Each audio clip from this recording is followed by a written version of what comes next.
Sean. Suara kematian, dia hafal betul dengan suara itu. Siapa lagi kalau bukan Amira, adik kandung Sean.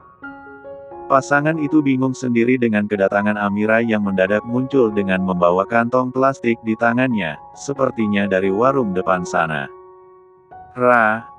Sean tersenyum kaku, dia yang merasa sedikit bersalah tampak bingung begitu Amira semakin mendekat. Tatapan tajamnya tertuju pada Sean, dia juga menatap motor kesayangannya yang sudah pasti tampak kotor dan tidak seperti motor kesayangan wanita itu. Ya, Tuhan Bonita. Amira benar-benar ingin menangis menatap motornya saat ini. Tidak ada Boni yang mulus seperti pertama dia menyerahkan motor itu pada peminjamnya. Amira yakin betul jika Sean sempat mengalami kecelakaan sebelumnya. Kapan datang, sayang? Papa sama Mama ikut. Seperti biasa, jika dalam keadaan terdesak dia akan bicara dengan kalimat-kalimat manis demi meluluhkan hati sang adik. Sayangnya, kali ini, Amira tidak berbaik hati dan dia membuang muka seketika. Assalamualaikum, Kak Zalina. Kenalkan aku Amira, adik ipar kakak yang paling kecil. Semudah itu ekspresinya berubah, setelah sebelumnya seolah hendak menerkam Sean, kini dia bicara selembut itu pada Amira. Tidak lupa dengan mencium punggung tangan sebagaimana yang Zia ajarkan jika bertemu Zalina. Berbeda dengan Sheila yang dahulu sempat menimbulkan kesalahpahaman, kali ini Amira mencoba agar bersikap baik-baik pada kakak iparnya. Seperti yang sudah Zia katakan, Amira harus menjaga sikapnya. Waalaikumsalam, Masya Allah. Cantiknya adik kamu, Mas. Ah kakak bisa saja, tuturnya sontak merapikan kerudung dadakan yang terpaksa dia beli di jalan lantaran Mikhail marah jika Amira tidak mengenakannya tadi sore. Sama siapa datangnya?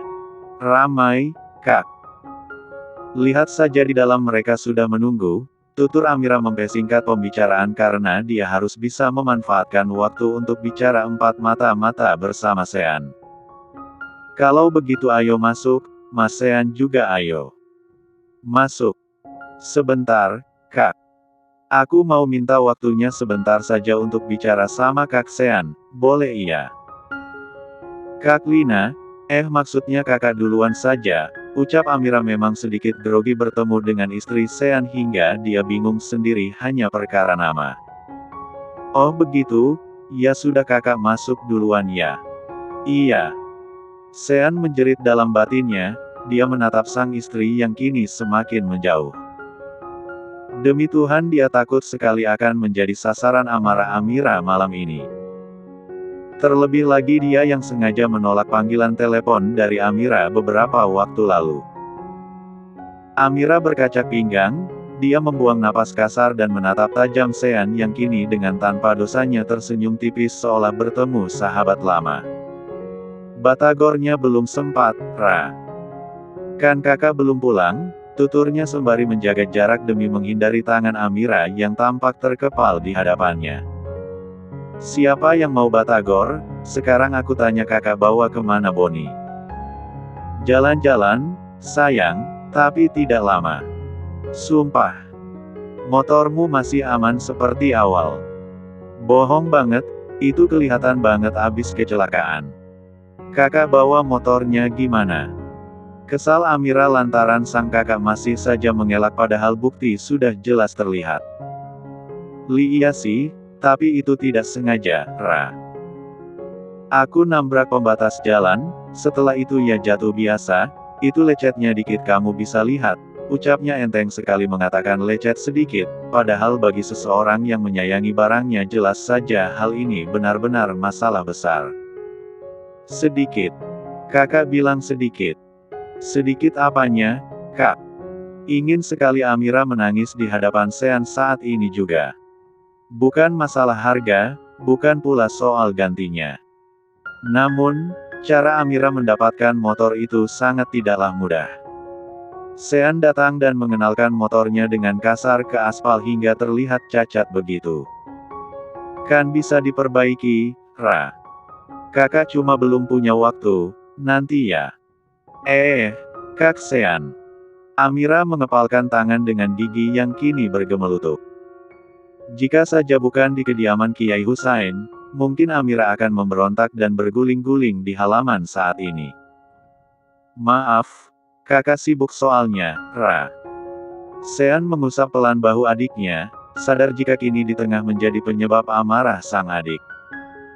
Sean mencoba mencari cara agar hati Amira luluh. Tanpa diduga, Amira justru menyerangnya dengan gigitan di jemari hingga pria itu berteriak dalam diamnya. Sakit, Amira. Fiuh. Bodoh amat, kesal Amira kemudian merampas kontak motornya dengan wajah yang masih menyimpan kemarahan. Kali ini dia memang luar biasa kesalnya. Pelit. Bukannya terima kasih. Pasti Boni sudah lihat adegan syur kakak pacaran, kan? Harusnya minta maaf, motorku masih perawan dan matanya ternoda. Adegan syur kepalamu. Yang tidak perawan lagi itu dadamu, bukan motormu. Balas Sean berbisik pelan yang berhasil memancing emosi hingga Amira tidak mampu menahan untuk tidak menjambak rambutnya. Secepatnya Kak Zalina harus tahu isi otakmu yang begini. Tegas Amira sebelum kemudian melepaskan rambut Sean. Jika saja bukan memandang keluarga Zalina, mungkin Amira akan menarik rambutnya hingga akar-akarnya. Haha, terlambat, dia bahkan sudah tahu semua. Tentang diriku, Ra. Kedatangan keluarga besarnya sama sekali tidak terduga. Jika hanya satu atau dua orang mungkin Sean akan biasa saja. Namun, yang terjadi justru sebaliknya. Tidak hanya membawa anak dan cucu, tapi Mikhail juga membawa adik serta keponakannya. Beruntung saja, Kiai Husain menerima rombongan besan yang kini datang walau bukan dalam rangka resepsi pernikahan. Mikhail datang hanya ingin mengucapkan terima kasih dan membawakan banyak sekali hadiah lantaran sudah menerima Sean dengan baik sebagai bagian dari keluarga ini. Kediaman Kiai Husain sontak ramai malam itu. Bahkan jika Sean lihat lebih ramai dan hangat dibandingkan sewaktu akad, sudah tentu penyebab suasana semakin ramai adalah kehadiran cucu Mikhail yang saat ini semakin lincah berjalan dengan dot yang tidak lepas dari tangannya. Dot kematian yang sempat membuat Sean hampir diamuk Zean, saudara kembarnya beberapa waktu lalu.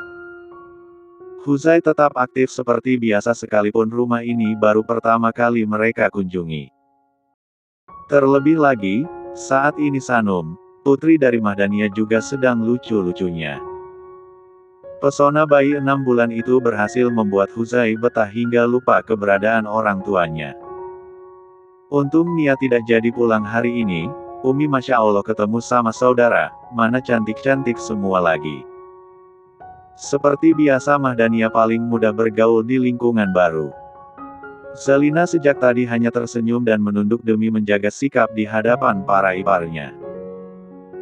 Maklum saja, mata tajam Mikhaila cukup membuat Zalina sedikit khawatir karma Abrizam terlalu keras pada Sean akan dialihkan kepada kakak iparnya.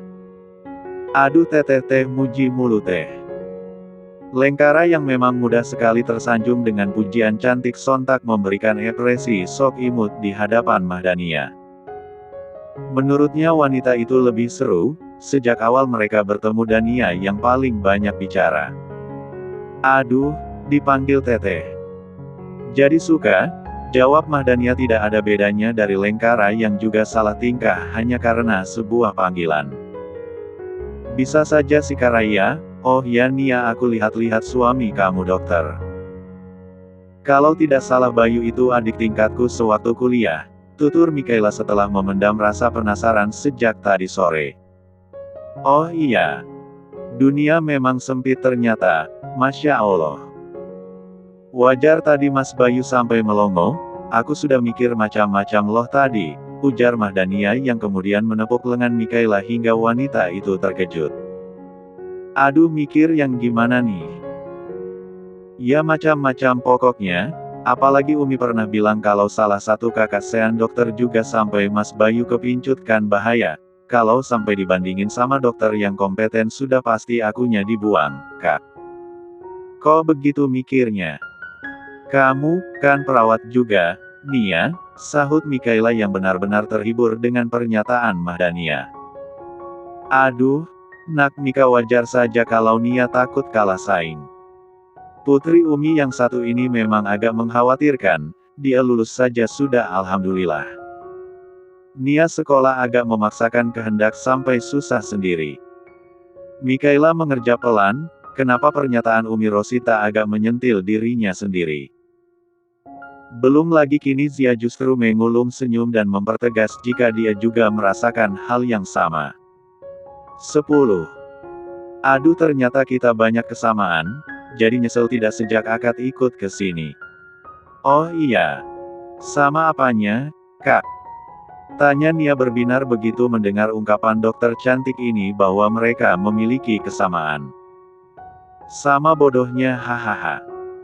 Gelak tawa kembali terdengar, tidak hanya Mikaela dan Mahdania saja yang tertawa, melainkan seluruh yang duduk manis di sana. Bahkan Amara, adik ipar Zia yang terkenal kalem kini tertawa begitu lebarnya. Mereka semudah itu menyatu sekalipun baru bertemu pertama kali. Canda tawa di ruang keluarga bahkan terdengar hingga ke depan. Sean hanya menerka-nerka apa yang sebenarnya kaum wanita itu bicarakan saat ini. Jika yang lain sibuk mengobrol, lain halnya dengan menantu kebanggaan Zia yang satunya. Memiliki putra super aktif membuat Sheila tidak dapat bergabung sepenuhnya lantaran harus menjaga Sanum agar aman dari serangan Huzai yang terkadang gemas sendiri hingga tanpa sadar gemasnya justru menyakiti. Mama baik. Pekiknya hendak mencubit pipi gembul Sanum yang saat ini berada dalam pelukan Sheila. Huzai juga masih bayi. Butan, Mama. Ini baik. Huzai mau. Mau. Dia mengangguk. Sheila tersenyum sebelum kemudian menggeleng cepat kala Huzai memberikan susunya pada Sanum. Tingkahnya disaksikan begitu jelas oleh Zalina, yang sejak tadi melihat ke arah mereka. Ingin sekali dia mendekat, tapi beberapa saat lalu punggung Zalina sudah menjadi sasaran gigi tajam Huzai. Tidak jauh berbeda dari Zalina, sejak tadi beberapa kali tatapan Sean juga tertuju pada keponakannya. Beberapa hari tidak bertemu, jujur saja dia rindu. Kini, dia menatap Huzai dengan suasana yang berbeda. Tatapan Sean sudah sedikit terbagi pada wanita yang juga tengah menjadikan Huzai sebagai pusat perhatiannya. Mau juga yang seperti itu. Bikin, bos. Sean berdecak sebal kala suara gaib di sampingnya mulai menelisik indera pendengaran. Lamunannya buyar, Zean membuat pikiran pria itu sedikit kacau. Kau. Sana geser sedikit, kita tidak sedekat itu, bisik Sean penuh penekanan dan mendorong saudara kembarnya itu agar sedikit menjauh. Aku merindukanmu, Sean. Masa duduk dekat-dekat begini tidak boleh, ujar Zean yang memang begitu dekat hingga membuat Kiai Husain mengira putra Mikhail begitu saling menyayangi. Maaf, Abi. Kami sudah tidak bertemu cukup lama, jadi agak rindu, tutur Zean terang-terangan dan hanya membuat Kiai Husain terkekeh dengan kelakukan mereka. Ahaha, tidak masalah, Abi terharu melihat kalian akur walau sudah begitu dewasa. Masya Allah, Abrizam dan Agam seharusnya kalian bisa seakur adik-adik kalian ini, tutur Kiai Husain yang ternyata berharap terlalu tinggi dengan kedekatan mereka berdua. Terserah Abi saja, malam ini aku mengalah. Sepertinya dia benar-benar berhasil mencuri hati Abi, satu saja aku seperti akan gila. Apalagi jika ada temannya begini. Bagian paling menyebalkan dalam hidup Sean adalah terlahir sebagai saudara kembar Sean. Sama-sama lemah iman, selama ini Sean menjalankan ibadah salat subuh dengan sangat baik. Namun pagi ini imannya benar-benar diuji lantaran Sean yang sujud mendahului imam. Sungguh, Sean malu sekali dan ingin lari dari sana secepat mungkin. Memalukan, kau tidak pernah salat subuh atau bagaimana? Mana ku tahu kalau imamnya baca doa kunut. Kau tidak bilang sebelumnya. Tidak jauh berbeda dari Sean, Xian juga sama malunya. Meskipun mereka tidak berada di saf paling depan, tapi tetap saja itu memalukan. Xian berjalan semakin pelan, mana mungkin dia berani mendahului mertua dan papanya di depan sana. Astagfirullah. Aku malu sekali. Bukan sedang mengejek Xian atau bagaimana, dia juga masih sama bodohnya. Hanya saja, memang yang terjadi beberapa saat yang lalu agak sedikit memalukan. Bukan tidak mungkin seseorang yang imannya juga lemah tidak lagi khusyuk dalam salatnya. Sama, Aku juga malu sekali, untuk nanti siang aku sudah pulang. Xian menghela napas lega, jelas saja hal itu sama sekali tidak melegakan bagi Xian. Wajah keduanya sama, dan Xian ingat betul usai salat bahkan ada yang tertawa begitu melihat keduanya, sudah tentu Xian akan menjadi bahan tertawaan di lain waktu. Tidak lagi ada pembicaraan di antara keduanya. Xian yang sengaja berjalan dengan merangkul pundak Xian menjelaskan jika keduanya teramat dekat. Entah apa misinya, yang jelas kedekatan mereka sempat membuat Kiai Husain kagum. Kau betah di sini? Aku betah. Entah berlebihan atau tidak, tapi yang jelas aku benar-benar membutuhkan tempat ini. Mata Xian membola, sungguh dia dibuat terkagum dengan pengakuan Xian. Sebagai seseorang yang sudah bersama Xian sejak bayi, pria itu adalah saksi bagaimana takutnya Xian dengan lingkungan semacam ini. Bahkan, dia pernah menyabotase aliran listrik di masjid dan mengacaukan acara pengajian ibu-ibu sewaktu mereka duduk di bangku SMA. Lebih miris lagi, di antara banyaknya ibu-ibu pengajian itu termasuklah Kanaya dan Zia yang tidak lain oma dan juga mamanya. Keren. Kau benar-benar taubat, Xian. Andai aku bilang iya, apa kau percaya, Xian? Tanya Xian yang paham adik kembarnya ini mungkin hanya akan tertawa lantaran merasa ini sebagai lelucon belaka. Percaya saja, tidak ada yang tidak mungkin. Istiqomah, Xian. Aku kagum padamu. Sebenarnya hidup Xian sudah cukup baik sejak kembali ke rumah. Hanya saja, memang hidayah tidak datang secara sempurna. Mungkin pernikahannya bersama Zalina adalah salah satu langkah Xian dalam menjemput hidayah yang sesungguhnya. Setelah ini kau mau bagaimana? Apa tidak sebaiknya kembali ke Jakarta saja? Papa juga butuh kau di perusahaan, tutur Xian sedikit merayu. Tapi sungguh tidak begitu berharap pria ini benar-benar kembali ke perusahaan karena kinerja Xian hanya cocok untuk menjadi security dan juga tukang pukul. Aku tidak suka, pekerjaan itu membosankan aku ngantuk, kepalaku sakit, perutku mual dan aku tidak akan nyaman, Xian. Jadi sepertinya aku akan menetap di sini untuk sementara waktu. Sudah Xian duga, dia memang akan mengatakan hal serupa. Sejak dahulu Xian memang tidak berubah. Dia tidak bodoh, Xian sangat pintar sebenarnya. 4 tahun dia hidup dengan siasat dan kecerdasannya, dia sangat mampu. Namun, untuk menjalani peran di perusahaan memang tidak cocok. Meski demikian, dia tetap menjadi pemegang saham tentu saja.